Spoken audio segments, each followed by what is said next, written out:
Assalamualaikum warahmatullahi wabarakatuh.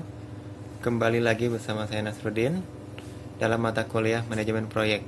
Oke, sekarang saya akan mempresentasikan untuk pertemuan 2. Oke, di pertemuan 2 ini kita membahas tentang konsep dasar manajemen, yaitu merupakan tata cara mengorganisasikan dan mengelola sumber penghasilan yang penting untuk menyelesaikan proyek dari awal sampai akhir. Manajemen proyek dapat diterapkan pada jenis proyek apapun dan dipakai secara luas untuk menyelesaikan proyek yang besar dan kompleks. Fokus utama manajemen proyek adalah mencapai tujuan akhir proyek dengan segala batasan yang ada, waktu, dana yang tersedia. Jadi proyeknya itu harus diselesaikan dari awal sampai akhir dan juga mencakup proyek apapun dan begitu luas. Juga tujuannya itu yang diutamakan yaitu tujuannya. Hakikatnya yaitu menurut Soeharto, manajemen adalah proses merencanakan, mengorganisasikan, memimpin dan mengendalikan kegiatan anggota serta sumber daya yang lain untuk mencapai sasaran organisasi. Menurut Hakernet dan Hajetanhain, yaitu manajemen proyek merencanakan, menyusun organisasi, memimpin dan mengendalikan sumber daya perusahaan untuk mencapai sasaran jangka pendek yang telah ditentukan. Juga menurut Soeharto, yaitu manajemen proyek merupakan aplikasi dari ilmu pengetahuan, skill, tool, dan teknik untuk aktivitas suatu proyek dengan maksud memenuhi atau mencapai sasaran jangka pendek yang telah ditentukan.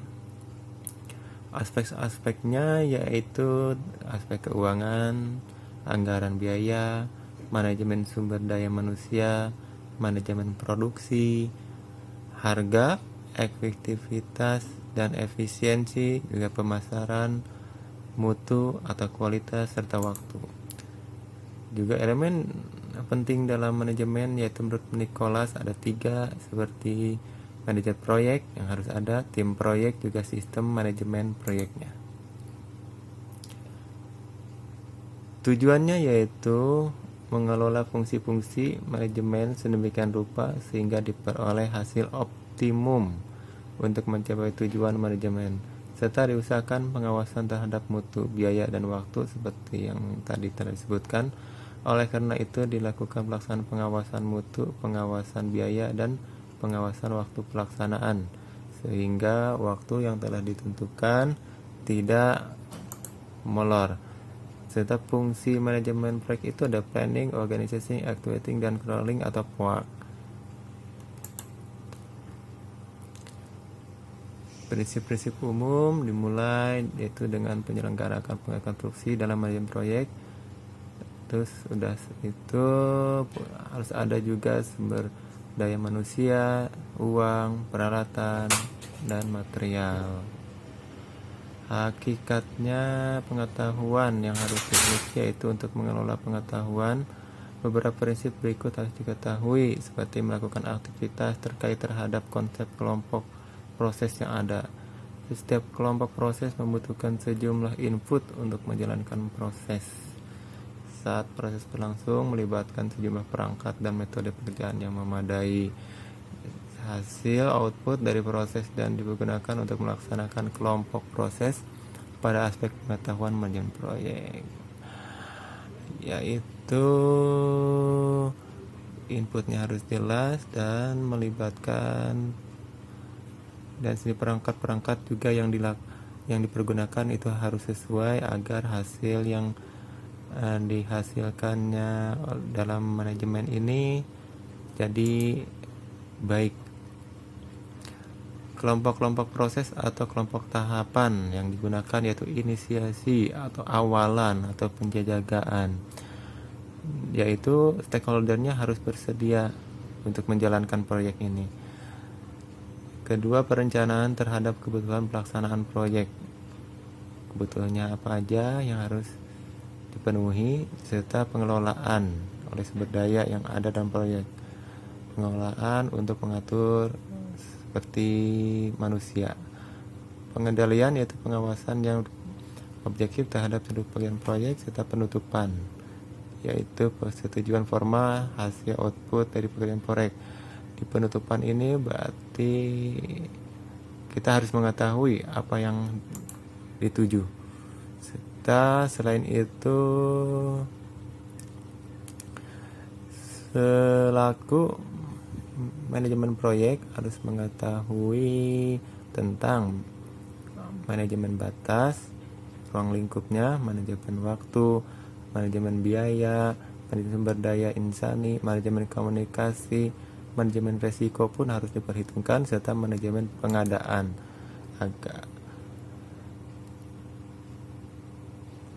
Area pengetahuan itu meliputi manajemen ruang lingkup, manajemen waktu, manajemen biaya, manajemen kualitas. Berarti ini yang paling pokok yang harus dikuasai, serta fungsi pendukung dalam manajemen proyek yaitu manajemen SDM, manajemen komunikasi, manajemen resiko, manajemen pengadaan.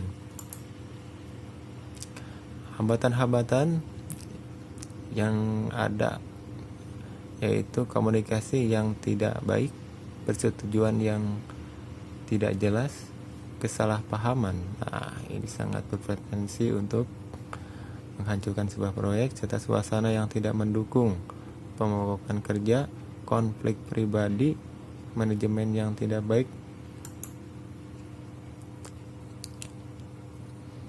4 keharusan yang harus ada dalam manajemen proyek yaitu biaya, mencakup peralatan untuk membeli kualitas dari suatu proyek ini, waktu yang telah ditentukan, serta ruang lingkup apa saja yang harus kita kerjakan.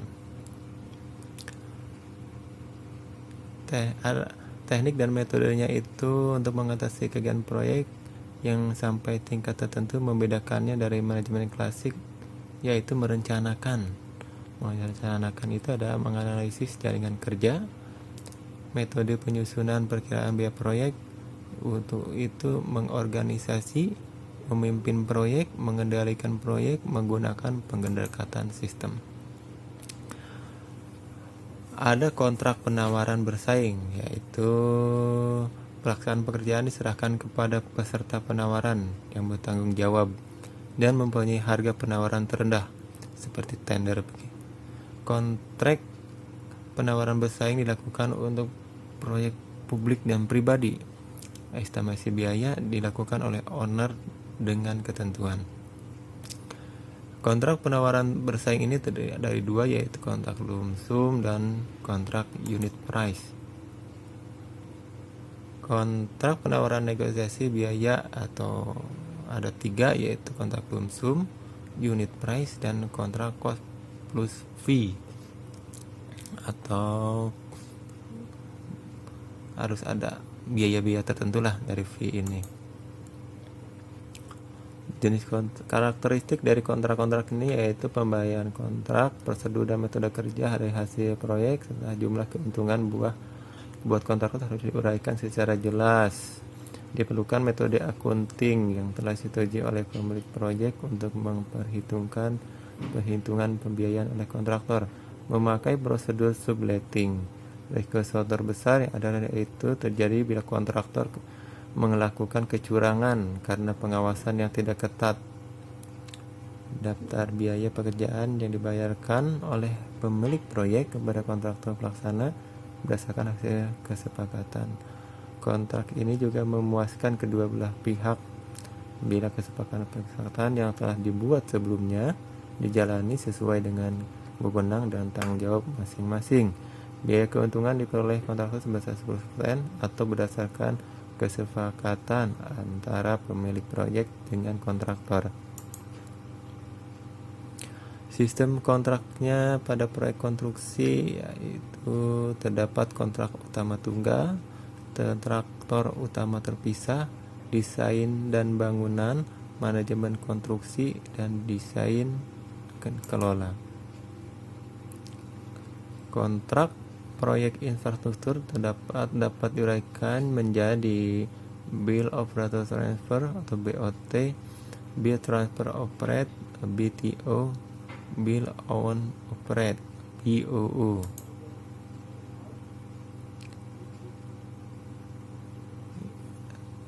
Kesepakatan oleh kedua belah pihak yaitu kontraktor dan owner selaku pemilik dalam dokumen kontrak harus menyantumkan spesifikasi lebih kuat berlaku daripada syarat umum. Tulisan tangan berlaku daripada ketentuan yang diketik. Ketentuan yang diketik lebih berlaku daripada yang dicetak. Kata-kata lebih berlaku daripada nomor-nomor angka. Tidak ada yang merugikan diinvestasikan melalui gambar. Spesifikasi lebih berlaku daripada gambar. Berarti spesifikasi yang paling utama yang akan di. Nah, sekian presentasi dari pertemuan 2. Terima kasih.